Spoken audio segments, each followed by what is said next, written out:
Gênesis 37, verso 8.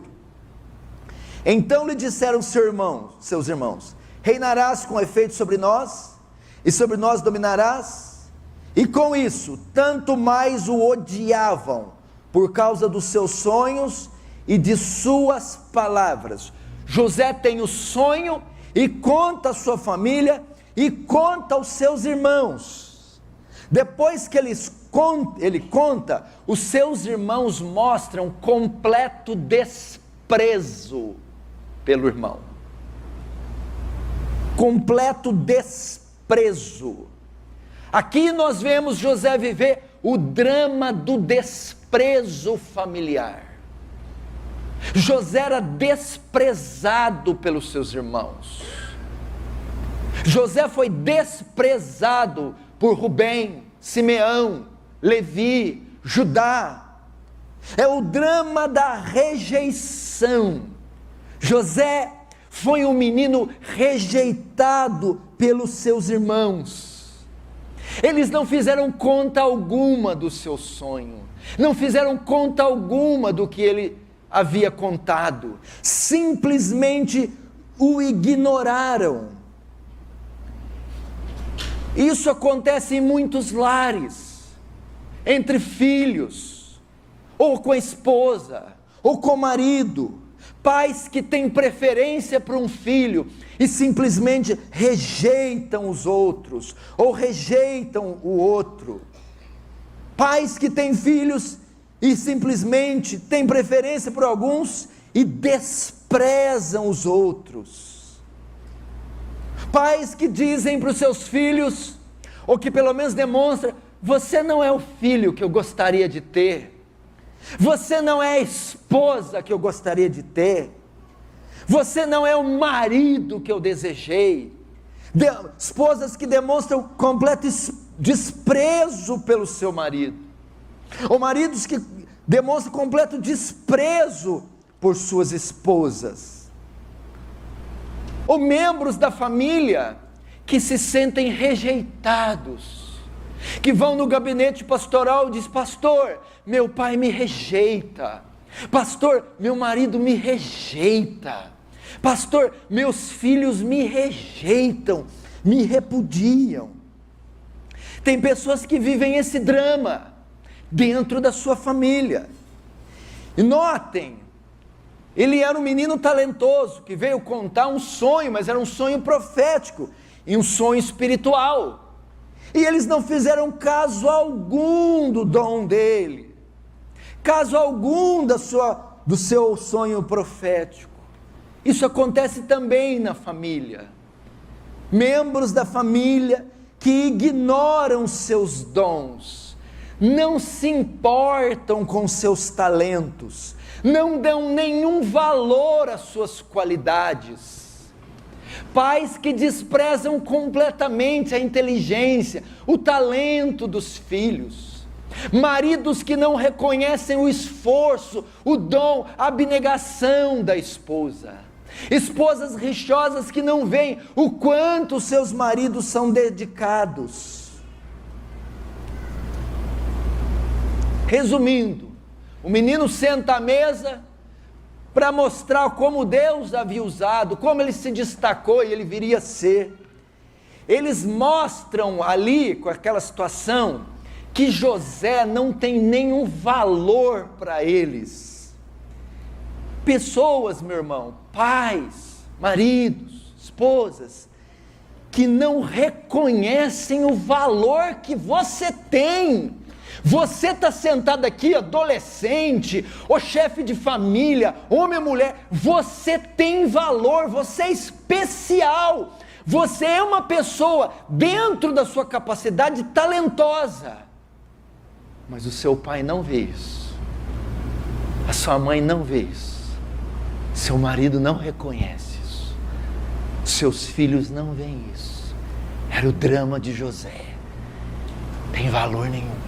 É uma joia lá dentro, mas para ele não brilha. É bonito para todo mundo, menos para o pai. E tanta gente na igreja talentosa, que é elogiada, e às vezes está triste, deprimido, e você fala, mas por que todo mundo te elogia? Eu sei, pastor, mas tudo que eu queria era um elogio do meu pai, era um elogio da minha mãe. Pode a igreja inteira me elogiar, mas ele não vê o valor que eu tenho. Meu marido não reconhece o tanto que eu luto, trabalho. Todo mundo fala, você é guerreira, você é piedosa, você vai. Sim, todo mundo fala, mas ele não fala. Ela não fala. Todas as rodas de irmãs que eu chego e vou perceber o que a minha esposa está falando, ela está falando mal de mim. Tá, eu sou falho, eu sou fraco, mas será que eu não tenho nenhuma qualidade? Será que essa mulher não reconhece nenhum valor em mim? Gente na igreja, carregando isso, cheio de dons, José, cheio de talento, mas completamente desprezado, desvalorizado. Pais, vocês vão pagar caro por não valorizar essas joias que Deus te deu. Esses meninos que você tem, nem toda a fortuna da terra é capaz de pagar. Se você não deixar eles brilharem na sua casa, quando estão com você, infelizmente, vocês vão ter que assistir eles brilharem fora da sua vida, fora da sua casa. Marido, se vocês não verem o brilho das suas esposas, talvez vocês vão ter que vê-las brilharem longe de vocês. O mesmo para os filhos, o mesmo para a esposa. Imagina contar com isso. 1 ano, 2 anos, 10, 15 de desprezo, de rejeição. Segundo drama de José, o drama da agressão física, verso 22, veja lá, Gênesis 37, 22, também lhe disse Rubem, não derramarei sangue, lançai-o nessa cisterna que está no deserto, e não ponhas a mão sobre ele, isto para livrá-los, a fim de restituir ao pai. Agressão física, o que eles fizeram? Pegaram José pelos braços, os 11, ataram José, carregaram, ergueram José, e acharam uma cisterna funda, vazia, e jogaram José. José saiu despencando, foi bruscamente, foi forçosamente lançado dentro da cisterna, foi agredido, violentado, abusado, lançado lá pelos irmãos. Esse é o drama de muitos lares. Agressão física, filhos que são espancados pelos pais, esposas espancadas pelos maridos, padrastos e madrastas que espancam os seus filhos adotivos ou seus enteados. É violência doméstica, os pais que exageram na disciplina dos filhos, e não estão disciplinando ou corrigindo, mas estão agredindo os seus filhos, machucando os seus filhos, traumatizando eles assim. Mulheres que vivem o drama de um marido truculento, violento, irascível, animal. Mulheres que carregam marcas nos corpos, se pudessem mostrar o seu corpo e ver, veja as marcas, algumas nunca vão me deixar, feitas por um homem tirano, violento. Agressão física, quantos na igreja não chegam a isso? Tapas, socos, pontapés, agressão verbal. E ela não fica só no campo da violência, o trauma vai para além. O abuso infantil, crianças, adolescentes, jovens, abusado pelos pais, abusado pelas mães, abusado pelos tios, abusado pelos parentes, abusado pelos vizinhos. Mulheres que são abusadas pelos seus próprios maridos. Você nunca ouviu falar de mulheres casadas estupradas pelo próprio marido? Abuso, violência doméstica, é o drama da agressão física. Eu não estou falando que isso aqui serve só para jovens, então que não. Tem muitos adultos aqui, hoje são adultos, mas um dia foram crianças, foram adolescentes, e foram espancados por gente doente, e foram violentados por gente doente, e foram abusados por gente doente, e carregam isso. Mulheres que só estão de pé até hoje por causa da graça de Deus.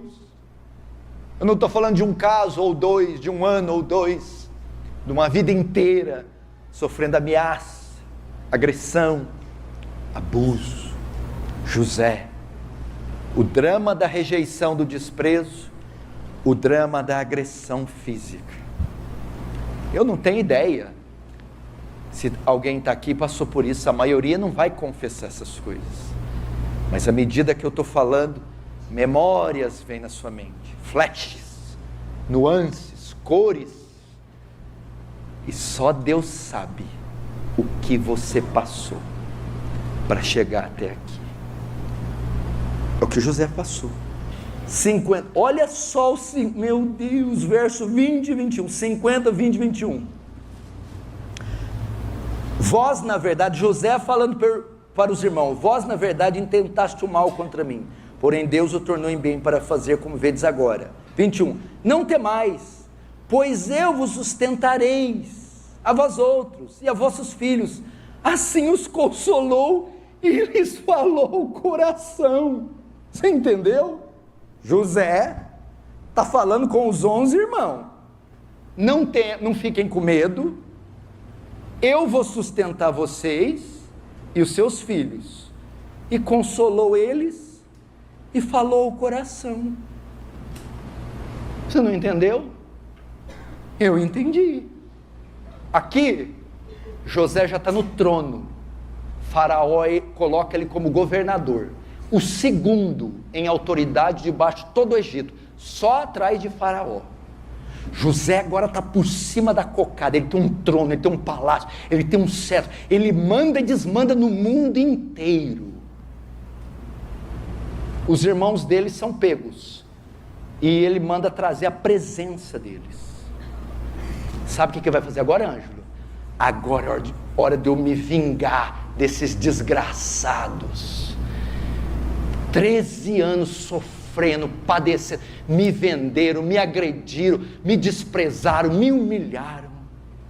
Sabe o que José fez? Ele não se vingou, ele perdoou os irmãos. Ele falou: meus irmãos, não fiquem temerosos, meus irmãos, não, eu vou sustentar vocês, eu vou sustentar seus filhos, eu não vou me vingar de vocês. Isso passou, meus irmãos. Não é possível, gente. Não estamos falando de um arranhão, de uma dívida de R$500. Eles acabaram com a vida desse menino, e ele não tem nenhum rancor no coração, nenhuma mágoa, nenhum ressentimento. Como é que pode? Eu quero dizer para vocês, por mais que o que vocês tenham passado seja terrível, não se vinguem dos seus pais, filhos, não se vinguem dos seus maridos, esposas, não se vinguem das suas esposas, maridos, perdoe eles, faça o bem, deixe a justiça nas mãos de Deus, porque Ele sairá em sua defesa, porque está escrito: minha é a vingança do Senhor, minha é a vingança. José não guardou mágoa, não se ressentiu, não jogou nada na cara deles. Não guarde mágoa desse pai. Pastor, mas foi muito duro que eu passei. Mesmo assim, não guarde. Não guarde mágoa desse marido. Pastor, mas o senhor não tem ideia. Mesmo assim, não guarde mágoa, não se ressinta. Não jogue nada na cara de ninguém. Não, mas o que o senhor está pedindo para mim é muito difícil. O senhor sabe o que é ser abusado? Eu vou no final ali, vou tirar a camisa e mostrar minhas costas, aí o senhor vai me entender. Eu vou mostrar para o senhor o laudo, eu tenho laudo. Eu não... Como é que José conseguiu fazer isso? Como é que que é isso aqui? O senhor está descrevendo a característica de um homem completamente saudável, um homem que parece que não viveu nada. Que é isso? Que coração é? Como é que ele conseguiu isso? Pois eu vou te mostrar como José passou por tudo sem ficar traumatizado, como José passou por tudo e superou, como José passou por tudo e perdoou. Sabe por quê? O conhecimento dos atributos de Deus. José conhecia a soberania divina. Vamos ver 45, Gênesis 45, esta é a parte que vai curar você, é a parte principal da mensagem. Duas partes principais, esta é a primeira. Veja só, Gênesis 45, verso 1. Então José, não se podendo conter diante de todos que estavam com ele, bradou: fazei sair todos da minha presença. E ninguém ficou com ele, quando José se deu a conhecer seus irmãos. E levantou a voz em choro, de maneira que os egípcios ouviram, e também a casa de Faraó, e disse a seus irmãos: eu sou José, vive ainda meu pai? E seus irmãos não lhe puderam responder, porque ficaram atemorizados, cheios de culpa, né, pelo que fizeram. Olha o 4, disse José a seus irmãos: agora chegai-vos a mim. E chegaram-se. Então disse: eu sou José, vosso irmão, a quem vendestes para o Egito. Olha agora o 5, agora pois, não vos entristeceis, nem vos irriteis contra vós mesmos, por me haverdes vendido para aqui. Olha lá agora o segredo. Por quê? Para a conservação da vida, Deus me enviou adiante de vós. Verso 6, porque já houve 2 anos de fome na terra, e ainda restam 5 anos, em que não haverá lavoura nem colheita. Deus me enviou adiante de vós, para conservar vossa sucessão na terra, e para vos preservar a vida, por um grande levamento. Olha o 8, assim não fostes vós que me enviaste para cá, e sim Deus que me pôs por pai de Faraó, e senhor de toda a sua casa, e como governador em toda a terra do Egito. Glória a Deus. Por que José superou tudo? Por que José não ficou traumatizado? Por que José conseguiu não guardar mágoas? Porque José era espiritual, José era maduro na fé, ele conhecia a soberania divina e a doutrina da providência. Como? Deus preparou tudo aquilo, porque tinha um propósito maior. Haveria fome toda na terra, e a descendência de Abraão ia morrer na sua terra de fome. Ao enviar José para lá, José erguido governador, e agora pode trazer a sua descendência para ser sustentada lá dentro. E Deus usou esse meio, os traumas, a venda, a escravidão, a humilhação, para colocar José lá como governador, e agora trazer Jacó e os seus 12 filhos, e dali ser criada a nação de Israel, de onde viria o Messias. Como é que fica traumatizada?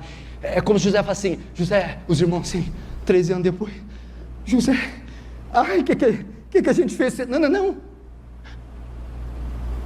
Não, você não está magoado? Não. Você não está traumatizado? Não. Você não vai mandar matar a gente? Não. Você não vai se vingar? Não. Por quê? Porque daqui vai sair o Messias, e eu fui uma das peças principais para que ele viesse à terra. Como que eu vou ficar traumatizado de ter a honra de participar do nascimento do Messias? José, mas foi muito duro. Sim, mas Deus escolheu assim. O que Deus está querendo dizer, irmão?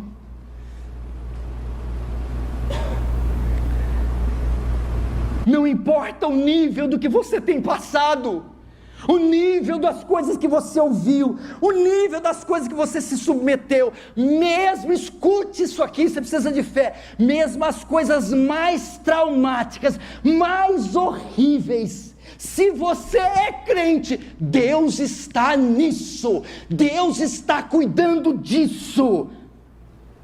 Deus tem um propósito maior em tudo isso que você passou, passa ou passará. Deus tem um propósito. Fique firme, fique aí. Você vai ver o que Deus vai fazer. Deus tem um propósito. Por que Ele permitiria um filho dele escutar essas coisas? Ver essas coisas? Passar essas coisas? A doutrina da providência. Não, meus irmãos, não foram vocês. Foi Deus, meus irmãos. Foi Deus, meus irmãos.